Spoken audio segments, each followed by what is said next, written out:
you truly wish to blame the crimes of Joseph Stalin on Christianity? No, that would be slippery. No, I say, I was very careful to say. Stalin is gifted a legacy of backwardness, servility, and credulity inculcated by Christianity, and he replicates the conditions of a political theocracy, and he keeps the church in his corner all throughout the war and throughout the collectivization. Look it up. The church had to split on the question. Those who didn't like it had to leave for America. And the religious mentality is very clearly shown in the totalitarian mass movements of leader worship and the Führerprinzip, and their heresy hunts and proclamations of miracles. Yes, it's an allotropic form of the same thing. So if you want a society that is secular to be judged, you'll have to have one that is derived from the work of Lucretius, Galileo, Spinoza, Einstein, and the rest. No, just I think it's a settled conviction with me that there's no supernatural dimension and no divine authority. And I say, why do I say it's so settled? Because it could be true, but the priests who claim they know it's true couldn't possibly know it. Right. Yeah. I'll grant that it could be true. I can't demonstrate that it isn't, but I can tell you that I don't know of any other primate or mammal who has better information than I, on the basis of which they can say, actually, it is true. Yeah. So I think that settles it pretty clearly right there. The pluralism of religion is attributable to the fact that man created God, and not the other way around. If you accept the postulate that man makes gods, there is no mystery in the proliferation of gods and religions that has always existed in human society. If you, on the other hand, accept the idea that God made man, such a phenomenon is inexplicable, especially if you add, as so many do, that God made man in his own image. In other words, he must have made an image of someone extremely schismatic, if not in fact schizophrenic.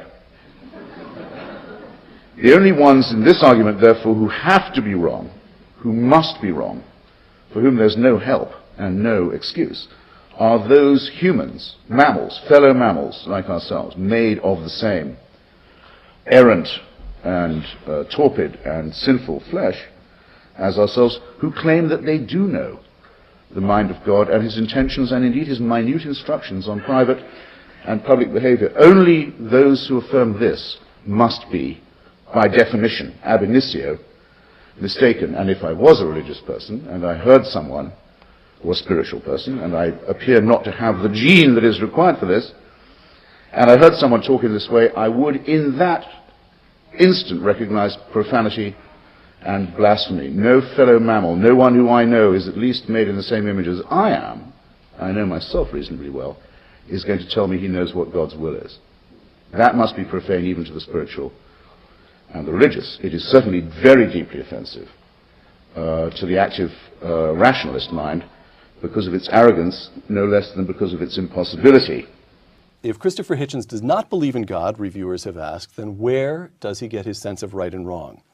You have replied in print that this question is in itself insulting, and you have rejected, quote, the appalling insinuation that I would not know right from wrong if I was not supernaturally guided, close quote. Why do you find it insulting? Because I think it's degrading to the human, to us, to you and me, to imply, well not to imply, to state directly that absent a celestial dictatorship that had some supernatural influence over us, yet to be established, by the way, as anything really existent, but without the assumption of it, we wouldn't know right from wrong. We wouldn't return stolen property if we found it in the back of a cab. We wouldn't give blood if someone badly needed a transfusion, unless we were afraid either of punishment or desirous of a reward, that we might help ourselves to underage children, as some religious people have actually been known to do.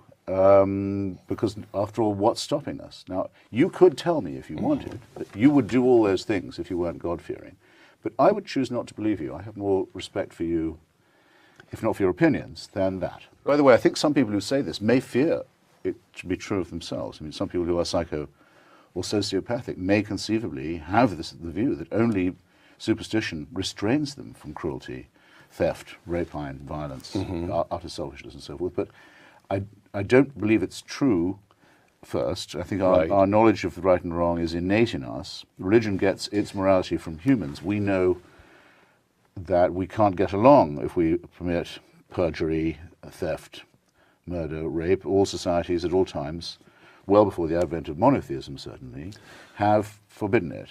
As it happens, I think, and I suspect you think too, most of the preachments of the Quran are either fatuous or wicked. They enjoin evil on many people, and they claim to believe in things that shouldn't be believed in on sheer grounds of absurdity, such as the Archangel Gabriel appearing to an illiterate Arab merchant, or a night journey to Jerusalem on a winged horse, or any of this nonsense. But for him, without it, he couldn't imagine being moral. Well, I'm sorry, I think that's insulting too. Name me an ethical action taken, or a moral statement made by a believer that could not have been made or performed by a non-believer. I very much doubt you'll be able to do it. At least no one else has been able to yet. Give you time for it. If I asked any audience, can they think of a wicked action undertaken or a wicked statement made because of religion, nobody has a single second of hesitation before they can think of one. So you have advanced the argument not at all. In fact, you've again degraded it to the view that we ought to believe foolish things, such as that we need divine permission to behave well, because if we didn't believe this, we might behave badly. Well, the facts are what they are, and the fact is that actually material does come first. But I've already granted you... The mind is a brain before it's anything else. Of course, anyone who says to the contrary is talking abject nonsense. No, but I think you... The essence of the all is the Godhead of the true. Make us all one with the absolute. This is piffle. The people who talk it are simply trying to dull their own senses into a nirvana where there will be no pain, no conflict, no anxiety, just reconciliation and love and beauty. Can you picture anything more horrible than that? The death of the mind is what they have stored up for you. Well, your call. I wouldn't go near it.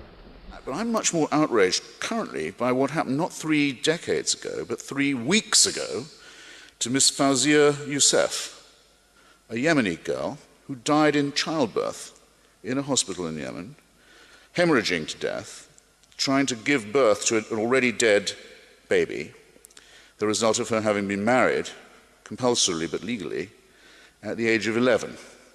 That's what happened to Fawzia Youssef on our watch.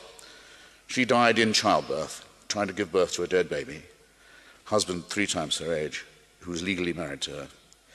As it's estimated, 1/4 of the young womanhood of Yemen already is. Married at the very, very latest by the age of 15.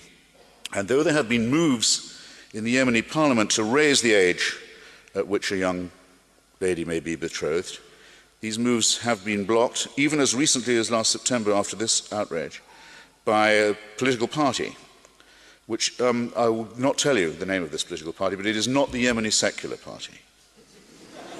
In the ordinary moral universe, the good will do the best they can, the worst will do the worst they can, but if you want to make good people do wicked things, you'll need religion. Now, I've got now 1 minute and 57 seconds to say why I think this is very self-evident in our material world. Let me ask Tony again, because he's here, and because the place where he is seeking peace is the birthplace of monotheism. So you might think it was unusually filled with refulgence and love and peace. Everyone in the civilized world has roughly agreed, including the majority of Arabs and Jews and the international community, that there should be enough room for 2 states, for 2 peoples in the same land. I think we have a rough agreement on that. Why can't we get it? The UN can't get it. The US can't get it. The Quartet can't get it. The PLO can't get it. The Israeli Parliament can't get it. Why can't they get it? Because the parties of God have a veto on it, and everybody knows that this is true. Because of the divine promises made about this territory, there will never be peace, there will never be compromise. There will instead be misery, shame, and tyranny, and people will kill each other's children for ancient books and caves and relics. And who is going to say that this is good for the world? And that's just the example nearest to hand. Have you looked lately at the possibility that we used to discuss as children in fear? What will happen when messianic fanatics get hold of an apocalyptic weapon? Well, we're about to find that out as we watch the Islamic Republic of Iran and its party of God allies make a dress rehearsal for precisely this. Have you looked lately at the revival of Tsarism in Putin's Russia, where the black-cowled, black-coated leadership of Russian Orthodoxy is draped over an increasingly xenophobic, tyrannical, expansionist and aggressive regime? Have you looked lately at the teaching in Africa and the consequences of it, of a church that says AIDS may be wicked, but not as wicked as condoms? That's exactly no seconds left, ladies and gentlemen. I've done my best. Believe me, I have more.